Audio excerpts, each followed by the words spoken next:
What's up, YouTube? This is Jonathan, taking a look at Axis and Allies 1914.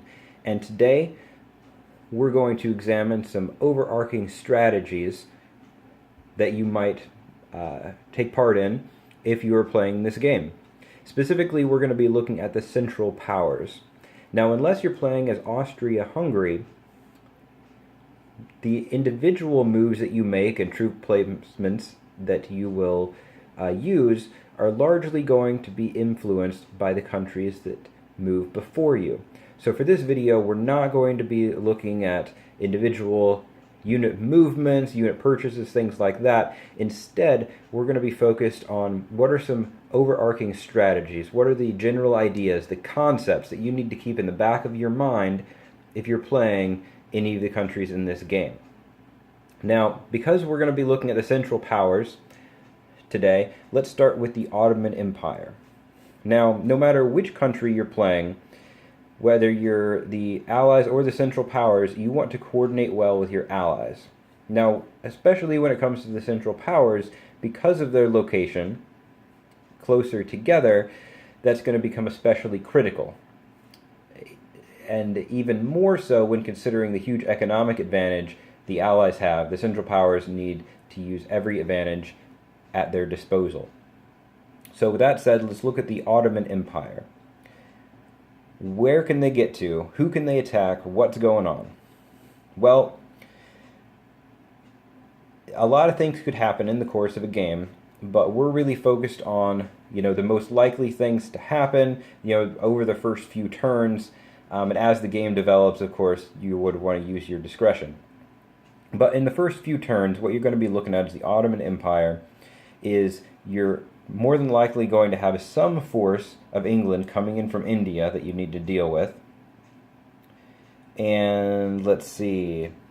So, because you're probably not going to have a navy within the first couple turns, simply due to your lack of production and the fact you'd have to fight through several enemy navies, you're probably not going to go after Italy, and you're probably not going to be going after France.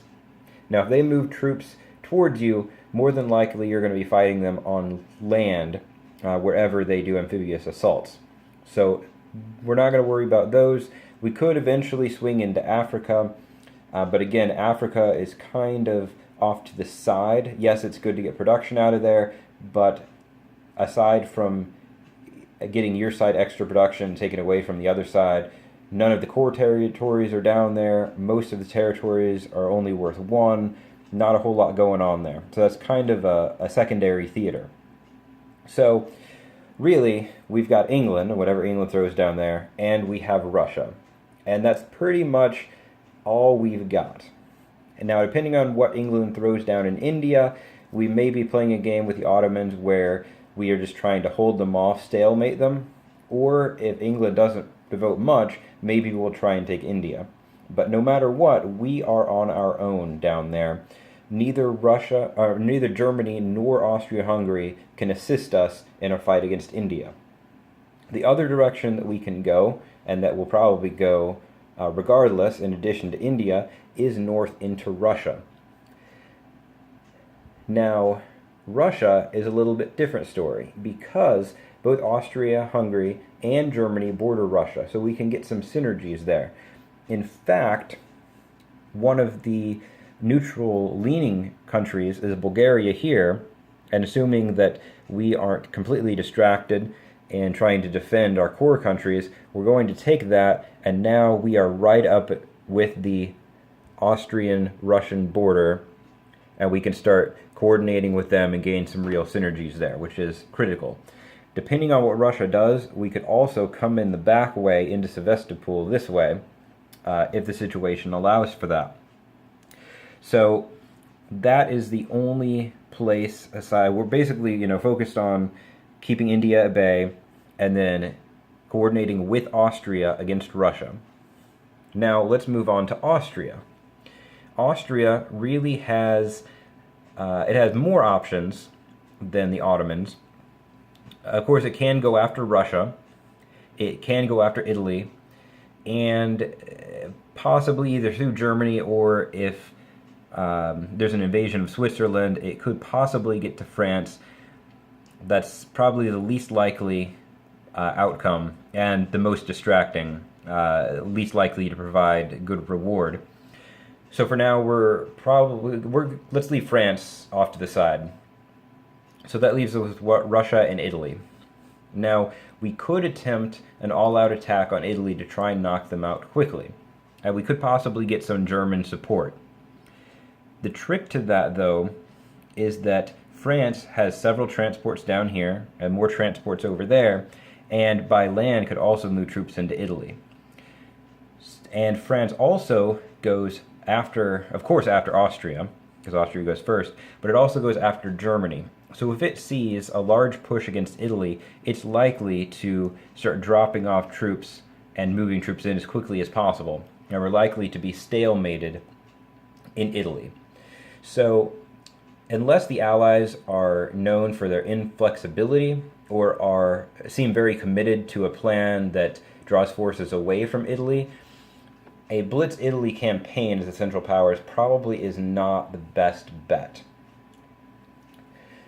The better option is going to be to try and stalemate Italy up in Piedmont. Maybe take Tuscany if you can as Austria on the first turn, but really just try and stalemate them there so they can't really get out and cause trouble, while you devote the rest of your forces against Russia, joining with the Ottomans to create the best synergy there. Because the Ottomans on their own can't take out Russia. They're not even close, especially if they have to devote any kind of forces down to deal with the India situation. They're going to need Austrian help, otherwise Russia's just going to get bogged down into a big quagmire. You're not really going to make any progress. Now the third central power is Germany. Germany can do all sorts of things, and it has the production to boot.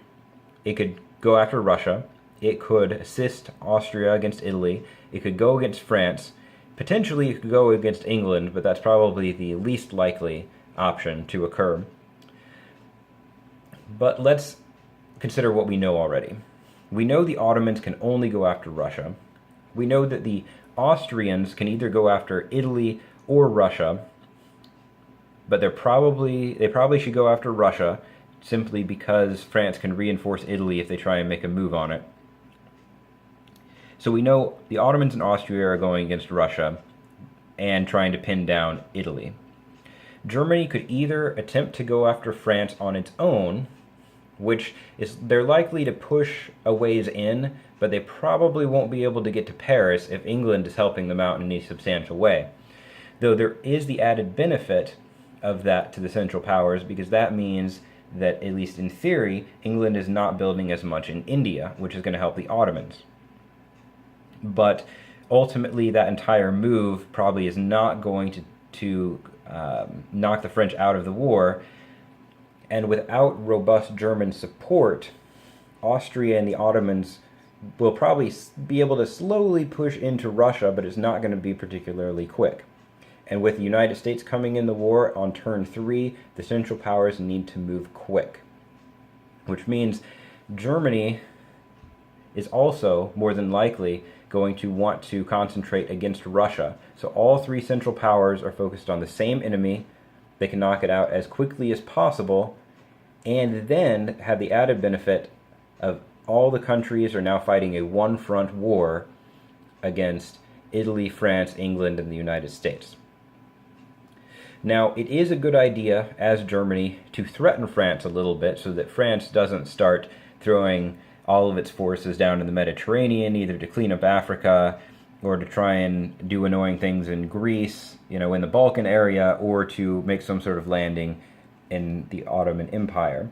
And so what you want to keep in mind as Germany, yes, I'd strongly recommend focusing on Russia with your other partners, but also moving into Belgium, moving enough forces that it scares the French a little bit, and they are likely to concentrate over there, and England is also likely to send in troops to support. After that point, your goal is just to slow them down so that they don't make headway into Germany proper.